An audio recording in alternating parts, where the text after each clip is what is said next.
Aladdin and His Magical Lamp. Chapter 1. A Magic Uncle. There was once a lazy boy named Aladdin.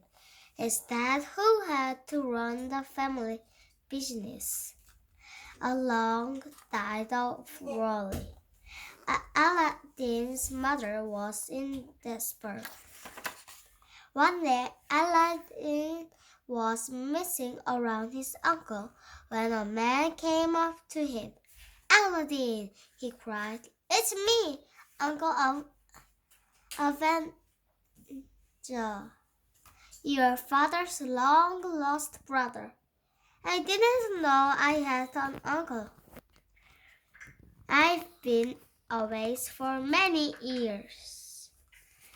That evening, Aladdin's new uncle invited himself to supper. When he heard that Aladdin didn't have a job, he boasted him bought him a fancy store to run. Aladdin and his mother were very happy. Neither of them ghostly Avenger was really a wicked magician. The next day, Abanazar took Aladdin onto long walk out of the city. "Here we are," said his uncle. At last, he lit a fire, threw some powder on it, and said some strange word. A trap door made of stone appeared in his grasp. Aladdin was astonished his uncle could do magic. "Under this stone there are many treasures, but I only want one," said Avenger. "Bring me the lamp." "But uncle..." "No buts. Take this ring. It will protect you," he added, pushing Aladdin down the steps. Aladdin went through 4 rooms of gold into a garden of fruit trees, the fruit sparkling like pieces of glass. He saw the lamp, stuffed into his pocket, then picked a handful of the pretty fruits. "Hand me the lamp," cried Avenger from the entrance. But Aladdin had taken too long. Finally, Avenger Abanazar thought he'd been tricked. "How dare you keep the lamp for yourself?" Before Aladdin could answer, there was a loud thud and everything went dark. Chapter 2. 2 Genies. Aladdin was trapped. It was cold, dark, and was spooky. He rubbed his hand to keep warm. Suddenly, a huge man rose up in front of him. "I'm the genie of the ring," he boomed. "What can I do for you?" "Wow! Get me out of here!" shouted Aladdin. In a flash, he found himself outside on the grass. He rushed home to tell his mother what had happened.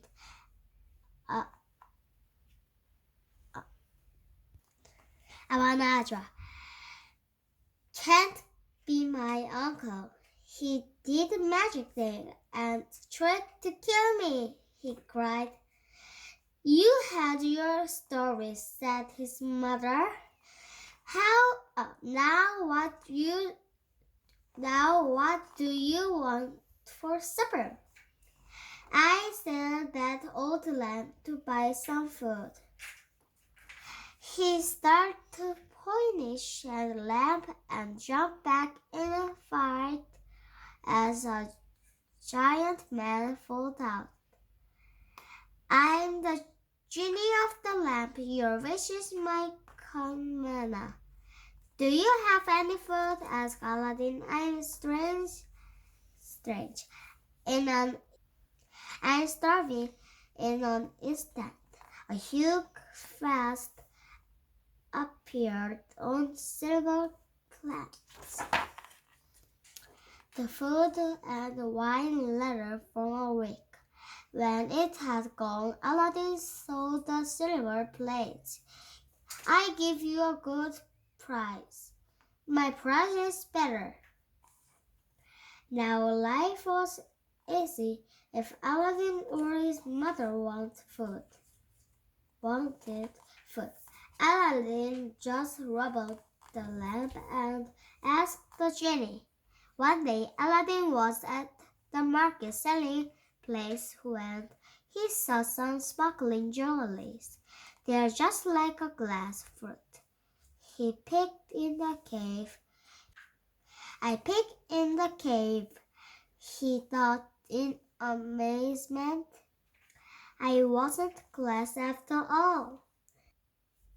It wasn't glass after all.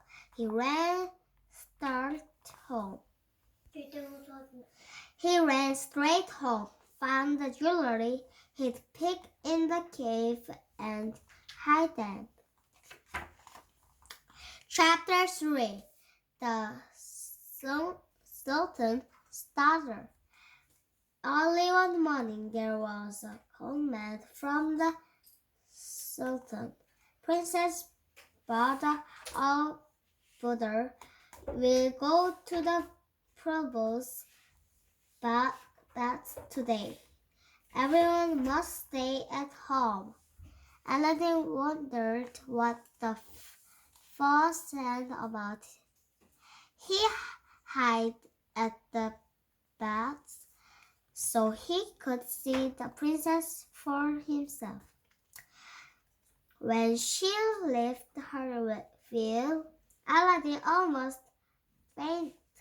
The only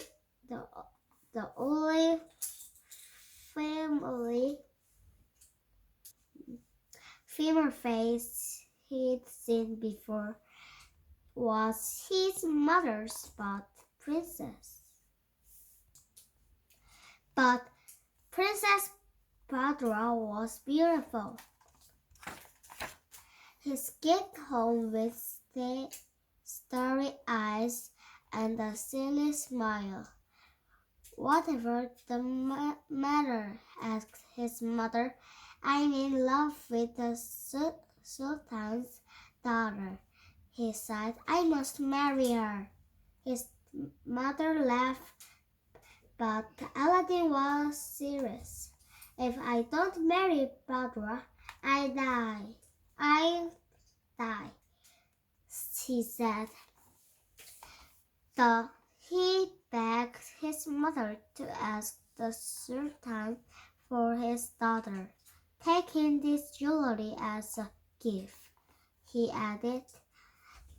The Sultan will never agree, cried his mother, but she was very worried about her son, so she did as he asked. The Sultan lived in a grand palace.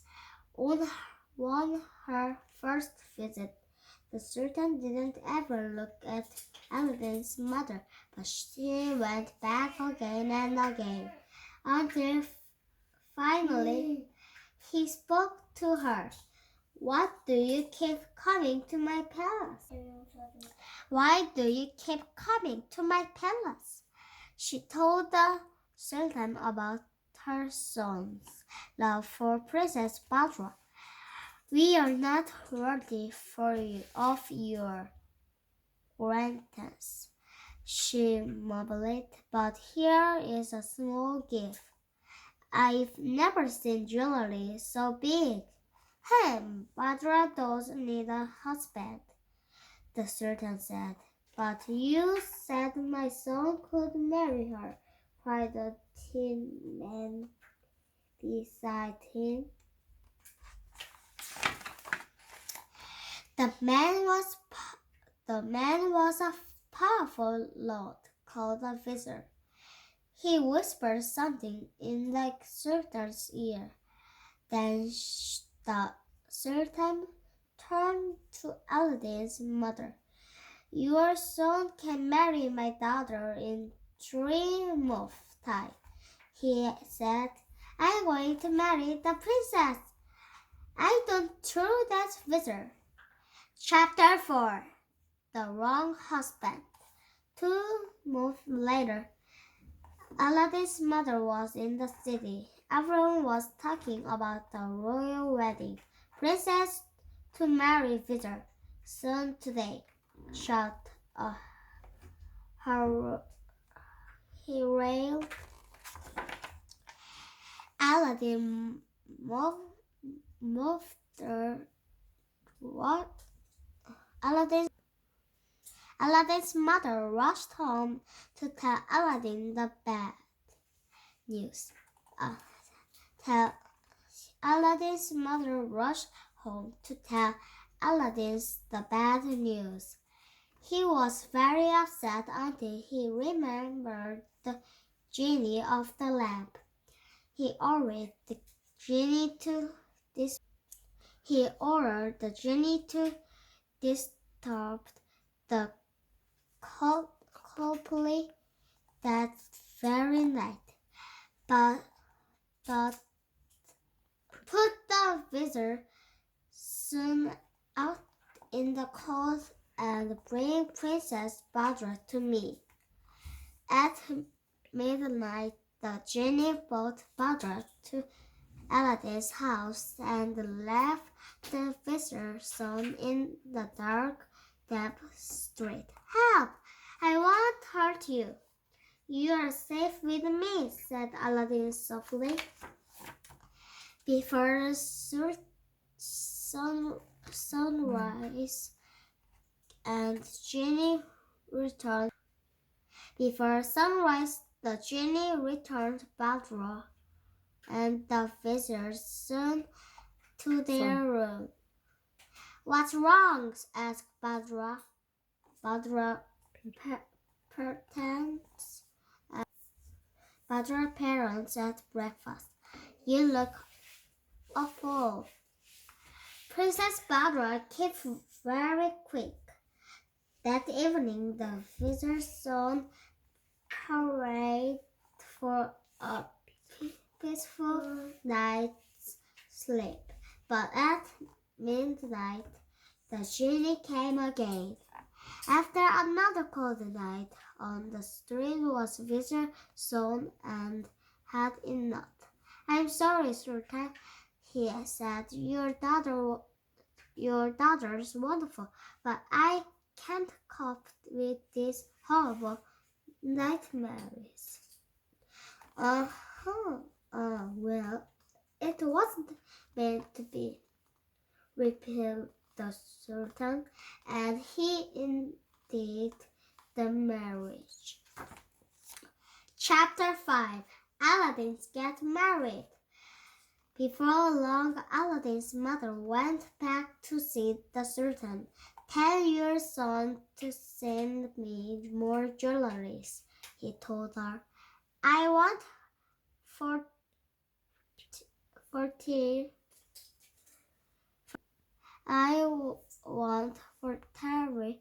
plants full, he went on, carried by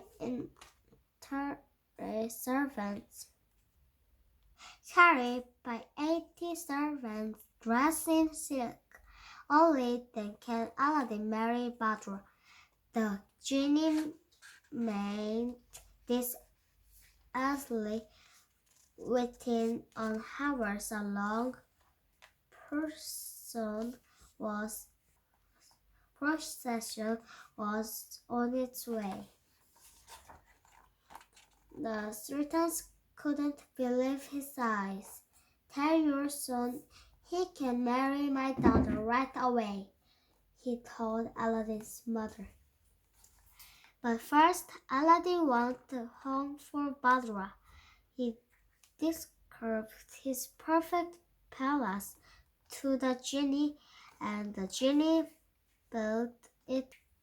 He described his perfect palace to the genie, and the genie built it overnight. Marble floors, jewelry in the wells. Aladdin rode to the Sultan's palace, dressed in his finest clothes. The wedding day began with music and dancing and finished with feasting and fireworks. That evening, Badra went to her new home. She was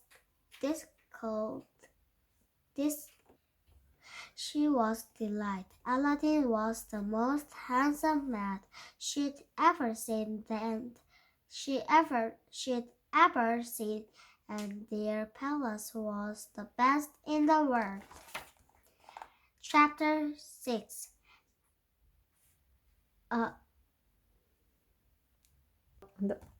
Abanaja returns. Far away in the desert, Abanaja learned of Aladdin's good fortune. He must have escaped with the lamp, he sneered. He went to Aladdin's city to find the lamp. "New lamp for old," he shouted. "New lamp for old." Badra heard the shout from the palace. "That sounds good." She thought they found an old lamp to give him. Abanaja ran to the quiet corner and rubbed the lamp. "What can I do for you?" asked the genie. "Take me, the palace, and the princess to the middle of the desert," said Abanaja. Later that morning, the Sultan looked from his window and nearly fainted. My daughter's palace has gone," he said. He thought Aladdin had tricked him and sent some soldiers to arrest him. Aladdin returned for a hunting trip to find a group of soldiers and no palace. He was just as surprised as the Sultan. "Don't worry, I find your daughter," he promised. "You'd better, or else you'll die." Aladdin clasped his hands together in despair. Said the genie of the ring appeared. "Oh, I'd forgot about you," said Aladdin. "Please help me."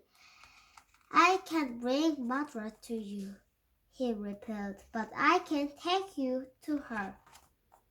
Second later, Aladdin was beneath Badra's window. A wicked man tricked me." "Don't worry," Aladdin called. I have a plan." Agree to it with him tonight.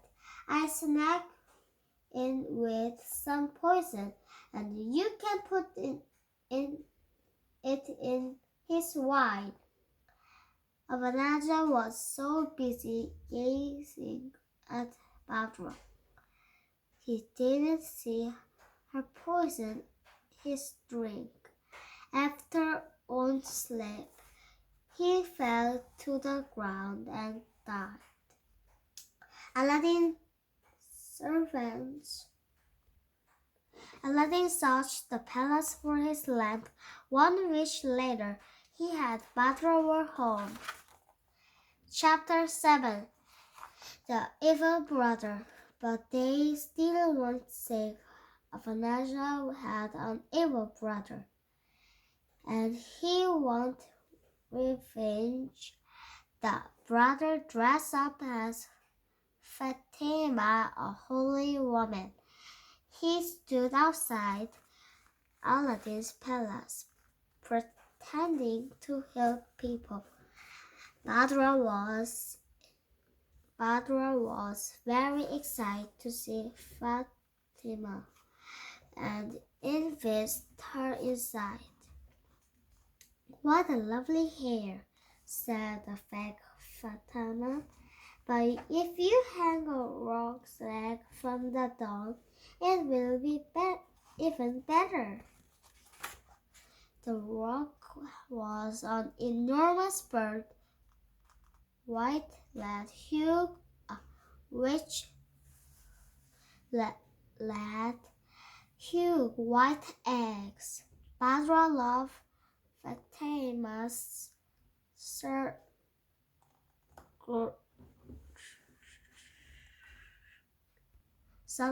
suggestion and asked Aladdin. "No problem," he said, and called the genie of the lamp. "Bring me the roc's egg." "What? Anything but that," wailed the genie. "If you ask for such a thing, I must kill you." "But I know it wasn't your idea," he went on. "Thomas is really Avanager's brother. In this case, he wanted to die. Died." Aladdin shook his head to think fast. "Oh, my head's so sore." He asked Fatima to hold his head touch. As the evil brother came closer, Aladdin grabbed his. He asked Fatima to hold his head touch. As the evil brother came closer, Aladdin grabbed his danger and killed him.